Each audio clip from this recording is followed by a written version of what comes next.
Hi again, welcome to another video, and this is a Friday afternoon tinkering video. It may not be Friday afternoon when you're watching it, but that's when I'm filming it. This is when I try and get up the unit. I'm about 3 hours too late getting up the unit because of Laura. Why is that? What did you break? I didn't break it, stop blaming me. But you decided to buy me something new. What happened to your old one? It wouldn't turn back on. So I've lost everything off my iPad. Having to start again with a new one. Are you really disappointed? No, because it's a fresh start, but I don't think I'll lose too much. It was an absolute nightmare with the Argos card as well, but we got there in the end, and I had to buy some of these, and these will give you a bit of a clue to what I'm doing. One there, there's two there, ignore that one. They're new exhaust rubbers. And them exhaust rubbers are for the Volkswagen Polo, the Mark II Breadvan. Because I had an exhaust leak. I fixed one a few weeks back. That was on the manifold, where it connects to the manifold, where this bit connects. And that sorted the worst leak out. But I still had another leak, and it was on the end where it joins onto the flexi bit that goes on next. I'll show a photo of that now.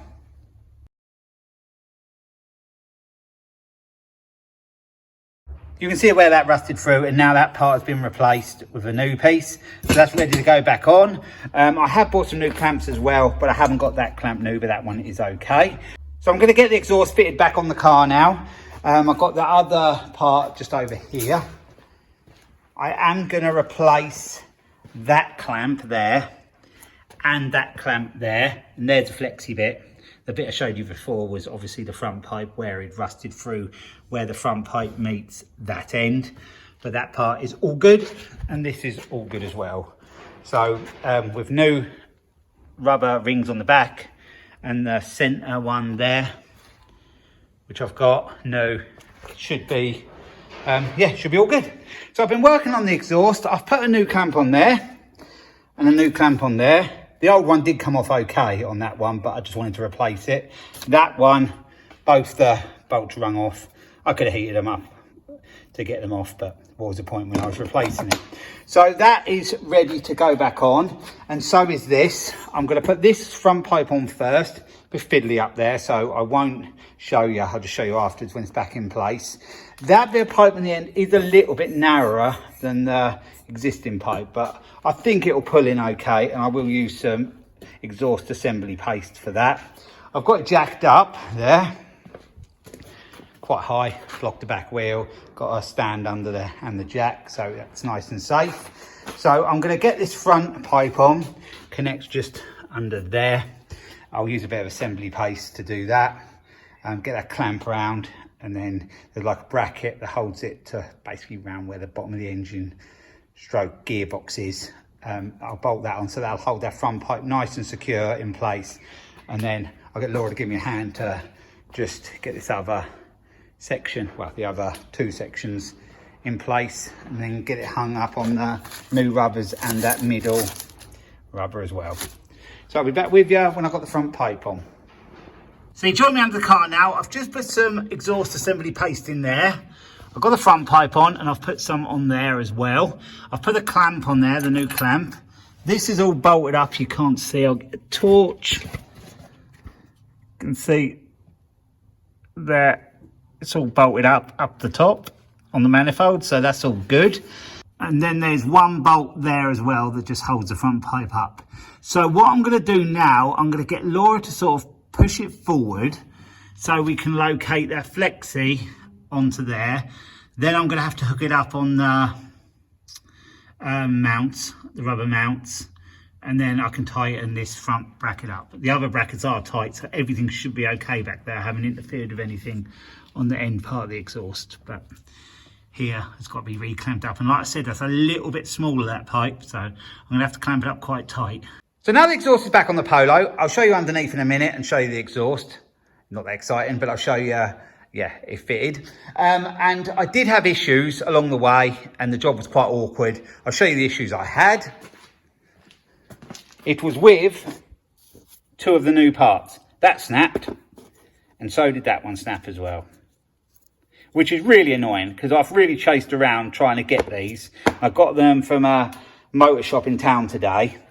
I needed that, which I got today, but I had ordered them from Euro Car Parts, but they only sent me one of them, which I needed 2 of them and 1 of them. So they only sent me 1. So I'm not sure which one broke, whether it's the one I got from Euro Car Parts or whether it's the one I got from the motor shop today.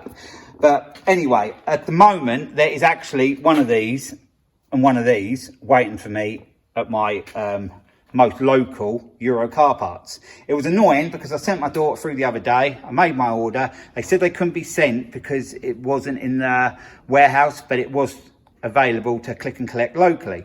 So my daughter went off. She had dinner with a friend, and she picked them up for me as she was over that way. And yeah, they didn't send 2 parts I really needed. So I phoned them and they have organised and got them left for me, but I've still got to travel a 40-mile round trip to pick them up, which is hardly worth it when the 2 I bought from the local shop today, these 2, come up to £2.77. But was that the one I got from there today, or was that the Euro Car Parts one? I don't know. I have no way of knowing now.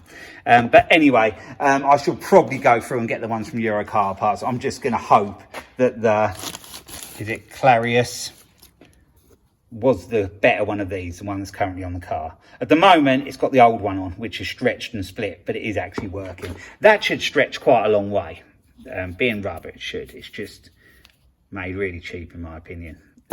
That one broke straight away. So that was really annoying. But anyway, the exhaust is on. I've just got to replace that. The middle one I had, the existing one, wasn't that bad, so I'm going to probably just leave that on it. But I do need to put one of them on. Really, before the MOT, but it is on and I'll show you that. So there we have it.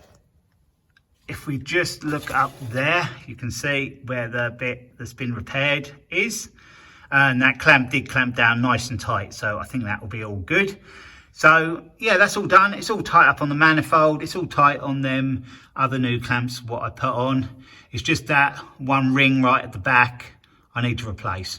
If I go to get the other ones, which are waiting for me, I'll just grab an extra couple of them and hopefully I can get one on without it breaking. They were pittance to buy, like about 60-70p or something like that. They were so low in price, but yeah, if Continental or something sold one, I would just buy one of them, you know, quality rubber, and then yeah, I'd go that way, but I'm not sure. But the one that says Clarius on it, at least the company's putting its name on it. So I always think it's a little bit, well, I hope it's a little bit better if a company's putting its name on it. It's like they do have faith in their product. The other one didn't come in a bag, so you know, I don't know. But anyway, it's all on. I'll just show you the manifold again. There we go, that's all tight. So what I'm going to do now, I'm going to let it down off the jack, and then I'm going to start up and check we have no leaks, and then I'm going to let it warm up and I'm going to change the oil. So now I'm going to start the car up and let it warm up so I can change the engine oil, and also that'll help set the exhaust assembly paste. So we'll see how quick it starts. Bear in mind it is a carburettor car. They don't start like fuel injection cars, but it started okay the other day. I did turn over a little bit first, but we'll see what it's like today.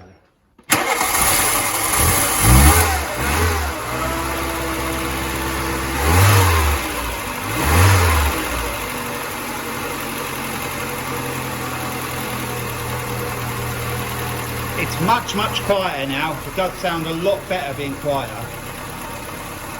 The auto choke will be on at the moment as well, so I'm going to let it run up a few minutes, and it's done that. I think that's probably because I haven't revved it to clear it with the auto choke. We'll go again.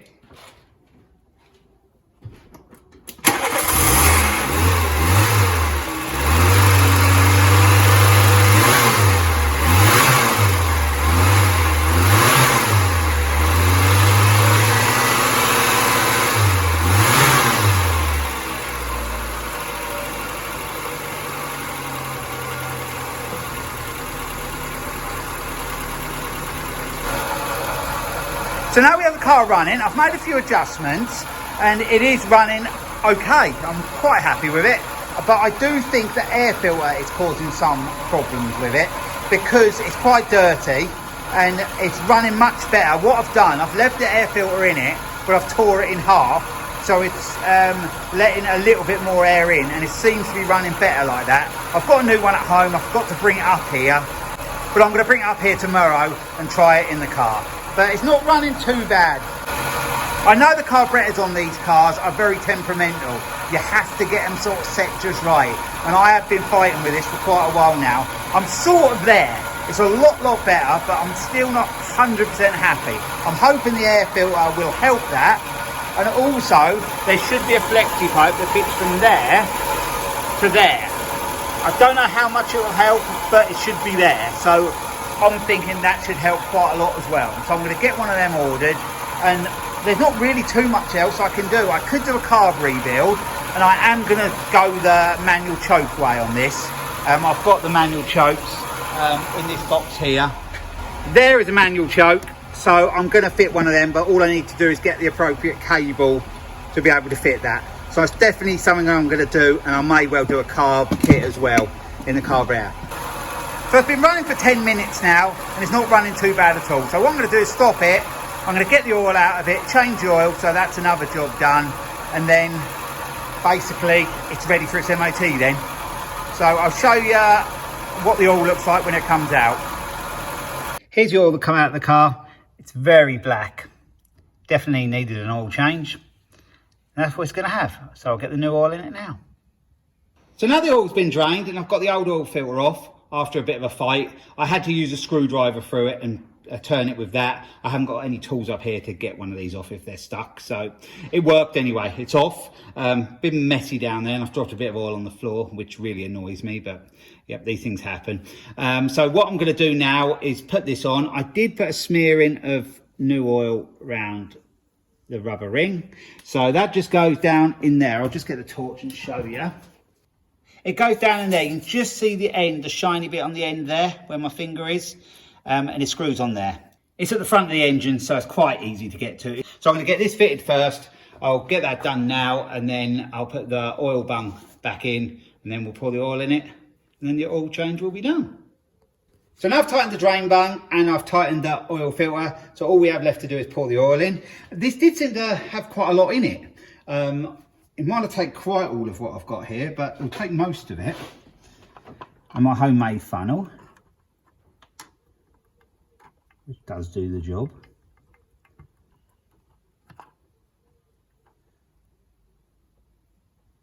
The car has been off the road 8 years, so that oil has been in there a long time. And the car come with the new oil filter, so I didn't have to buy that, just bought the oil. I'm not putting anything special in it, it's just, I think it was about £25, 20 to £25.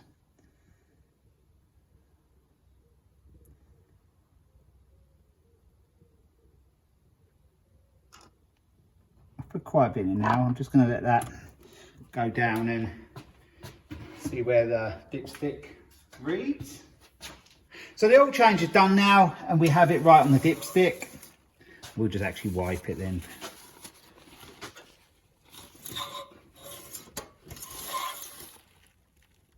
And we're dead on. I think you can see that. The top of them little marks there. So all I'm going to do now is just start it up and check the oil pressure comes back up okay. And then, yeah, we'll be done these couple of little jobs. So I'm in the car now. I'm just going to start it up just to check the oil light goes out okay. So the oil light is there, just under there. It's on.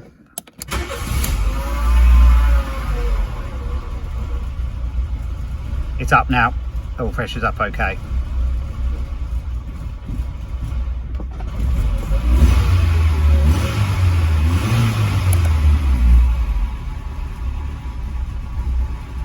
So that's another couple of jobs done. The exhaust is done, apart from the rubber ring I've got to get for the rear end.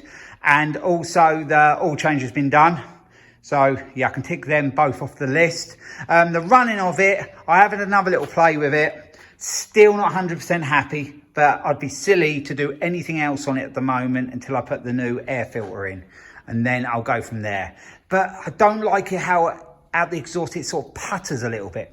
It could have a sort of a bit of a sticky, dirty valve. That is possible. It's been sitting around for 8 years, so it may just need a run and that'd improve it. Or the carburetor is still playing up a bit and it is running a little bit up and down. A good run might sort that as well. I don't know yet, but what I'm going to do, I think, is just leave it as it is. Take it for the MOT. If it passes, I can tax it, give it a run about a bit, see how we go, and then if I'm still not happy with it, I can perhaps use one of them other carbs or do something like that, or even perhaps go Weber. That's what a lot of people do, they go Weber carbs, but I don't really want the expense of that. I'd prefer to keep the carb that's on it or one of them other ones, and yeah, stick with that, because the Peerbird carb is what they were made with and sold with when they were brand new, so it should be good. But I do know a lot of people have a lot of little issues with these, so yeah, they are a bit of an annoying carb, to be honest, but I'd like to get to the bottom of it. I may have to buy the carb kit, and I will probably just do that manual choke on it as well, just so it's done, because it's something I want to do and it just be ticked off the list if I get it done. But I think before any of that, it's still best just to get it through its MOT, and then at least when I'm trying things on it, I can take it up the road in between times to see if we have improvement or not. So yeah, I think that's the route I'm going to go. So at least what I've done today is a couple of jobs off the list. So yeah, I'm making progress. So I hope you've enjoyed this video. Thanks for watching, and I'll be along with another video again soon. So bye for now.